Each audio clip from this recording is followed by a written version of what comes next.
প্রতিদিনই দেখি মই ওই পাকা পুরো হয়ে ফেলে পানির উপরে আছে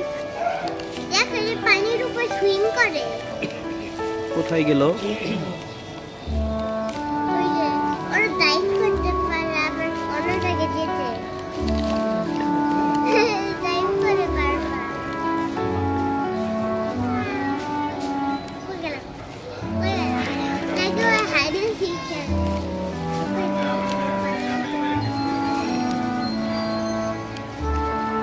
কোথায় গেল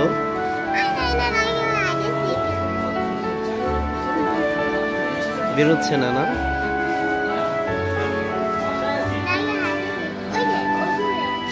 দূরে চলে গিয়েছে